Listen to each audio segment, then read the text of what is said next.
نحمدہ ونصلی ونسلم علی رسولہ الکریم اما بعد فاعوذ باللہ من الشیطان الرجیم بسم اللہ الرحمن الرحیم۔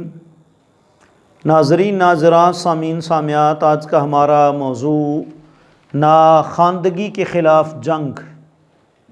مطلب اس کا یہ ہے کہ ہمارے پاکستان میں 20% شرح خواندگی ہے اور 80% لوگ زیادہ تر پڑھنا لکھنا نہیں سیکھتے اور مزدوری کاروبار بزنس میں لگ جاتے ہیں، اور اس کے بہت نقصانات ہیں۔ دیکھیں آقا رحمت صلی اللہ علیہ وآلہ وسلم جب تشریف لائے تو عرب کی پہچان یہی قرار دی گئی، والذی بعث فی الامیین، کہ آپ مبعوث ہوئے کن میں؟ ان پڑھوں میں۔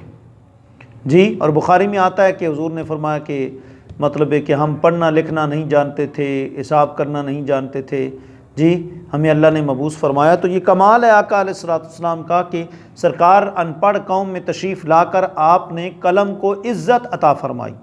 دیکھیں، اقرأ وربک الاکرم الذی علم بالقلم علم الانسان ما لم یعلم۔ جی، تو آپ نے قلم کو عزت عطا فرمائی، بلکہ قرآن کی جو سورت نازل ہوئی دوسری نمبر پر، وہ ایک قول کے مطابق وہ سورت کون سی ہے؟ نون والقلم وما یسطرون۔ جی، قلم کی قسم اور ان کی جو اس کو لکھتے پڑھتے ہیں۔ دیکھ لیں، اس سے آقا علیہ السلام نے قلم کو کتنی عظمت دی، تعلیم کو، پڑھنے پڑھانے کو کتنی آپ نے لکھنے کو، سیکھنے کو، سکھانے کو کتنی ترجیح آپ نے عطا فرمائی۔ بلکہ مستدرک کے اندر امام حاکم نے ایک روایت نقل کی کہ آقا علیہ السلام نے صحابہ اکرام رضوان اللہ علیہم اجمعین کو فرمایا، قید العلم، علم کو محفوظ کرو، بند کر دو، قید کر دو، محفوظ کر لو۔ صحابہ نے عرض کی یا وسلم کیسے محفوظ کریں؟ آپ نے فرمایا تقییدہ بالقلم والکتابہ، آپ نے فرمایا علم کو محفوظ کرنا ہے تو قلم اور کتابت کے ساتھ محفوظ کرو۔ آج قلم اور کتابت کی برکت ہے کہ قرآن مجید ہمارے پاس مکمل موجود ہے، صحیح بخاری مکمل موجود ہے، کتب حدیث کثیر تعداد میں ہمارے پاس موجود ہے۔ تو سرکار فرماتے ہیں علم کو محفوظ رکھنا ہے تو قلم اور کتابت کے ساتھ علم کو محفوظ کرو۔ اور پھر اس کا اندازہ جنگ بدر کے قیدیوں سے بھی لگایا جا سکتا ہے کہ سرکار نے مطلب تعلیم کی طرف جب موقع ملا تو زور دیا، سرکار نے پڑھنے لکھنے پر زور دیا۔ یہ نہیں کہ سرکار نے کہا یوں ہی تم رہو ان پڑھ نہ۔ جنگ بدر جب آئی تو آقا علیہ السلام نے جب دیکھا کہ قیدی ان کے اندر بڑے پڑھے لکھے لوگ ہیں، آپ کو پتہ ہے کہ شرح خواندگی مکے میں زیادہ تھی، مدینہ پاک میں نہیں تھی، جی تو سرکار نے پھر کیا طریقہ اپنایا؟ سرکار نے جنگی قیدی، ایک روایت کے مطابق محدث عامر شاہ بھی کہتے ہیں کہ جنگ بدر کے اندر 70 قیدی اندر تھے، تو آقا علیہ السلام نے ان کو فرمایا کہ تم کیا کرو؟ تو ظاہر بات ہے کہ ان کے پاس آزاد ہونے کے لیے تو فدیہ نہیں تھا کہ وہ فدیہ دے کر آزاد ہو جاتے، تو آقا رحمت صلی اللہ علیہ وآلہ وسلم نے انہیں ارشاد فرمایا، آپ نے فرمایا کہ تم ایسا کرو، 10 مدینہ پاک کے بندوں کو تم پڑھنا لکھنا سکھا دو۔ جی، تو جو ان کو پڑھنا لکھنا سکھایا، یہاں تک کہ آپ حیران ہوں گے کہ کاتب وحی حضرت سیدنا زید بن ثابت رضی اللہ تعالی عنہ کا شمار بھی انہی لوگوں میں سے ہے جنہوں نے قیدیوں سے پڑھنا لکھنا وہ سیکھا ہے۔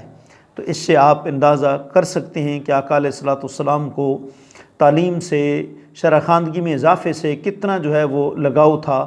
اس کے بعد یوں سلسلہ وہ آگے بڑھتا چلا گیا۔ جی، اور صرف یہ نہیں کہ صرف مردوں میں یہ سلسلہ تھا، عورتوں میں نہیں تھا، بلکہ عورتوں میں بھی شفا بنت عبداللہ رضی اللہ تعالی عنہا جو تھیں، وہ پڑھنا لکھنا وہ اچھے طریقے سے جانتی تھیں، بلکہ حضرت عمر فاروق رضی اللہ تعالی عنہ کی شہزادی حضرت حفصہ بنت عبداللہ کو بھی انہوں نے بھی پڑھنا لکھنا وہ سکھایا تھا۔